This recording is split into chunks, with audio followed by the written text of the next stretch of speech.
Namaste. Welcome to the science class. In the chapter Separation of Substances, we were learning about the different separation methods to separate mixtures of solids with solids. In today's video, we will be learning about the separation methods that are used to separate the mixtures of solids with liquids. Now basically, there are two types of solids, the ones which can dissolve in liquids and the others which do not dissolve in liquids. For these two categories, we will be using the different methods of separation. Now, for the solids that dissolve in liquids, there are two methods of separation, that is evaporation and crystallization. And for the solids which do not dissolve in liquids, we usually use sedimentation and decantation process, loading, filtration and centrifugation. Now, in this video, we will be learning in detail about the evaporation and crystallization methods that are used to separate the solids which get dissolved in the liquids. Now, what is evaporation? In evaporation, a solution is taken and it is heated.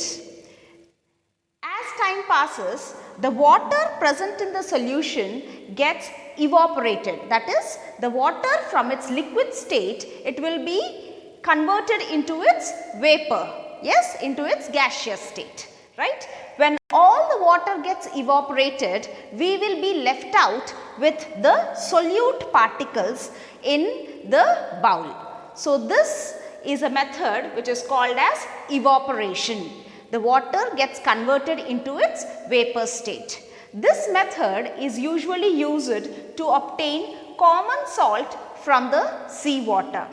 Just near the area of the sea, there are shallow sea beds which are actually created, and then the water, the sea water is kept in those sea beds.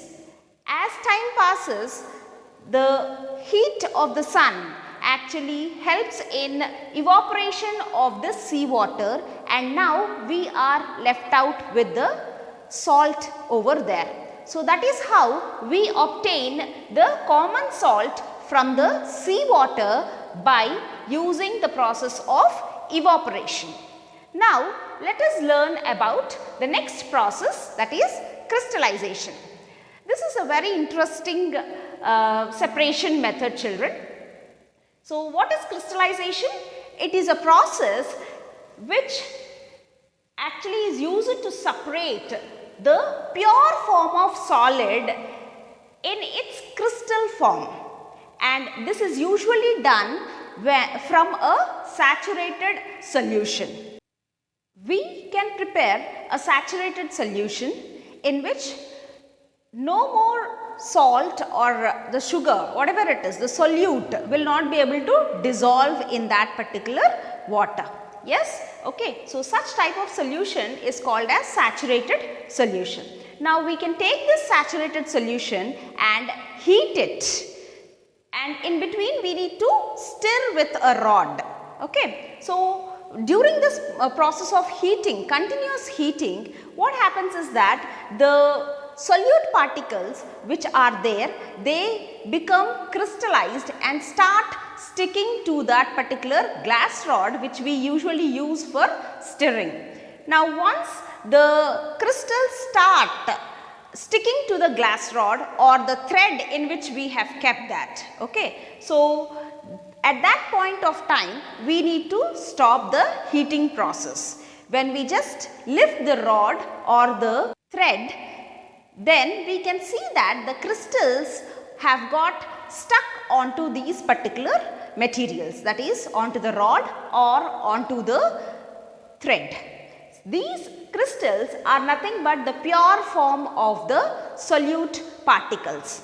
Usually, this method of crystallization is used in the purification of the salt which we have obtained from the sea water. The sea water actually has got different impurities. Do you know, children, in 1 liter of seawater, we can get around 36 grams of salt from it.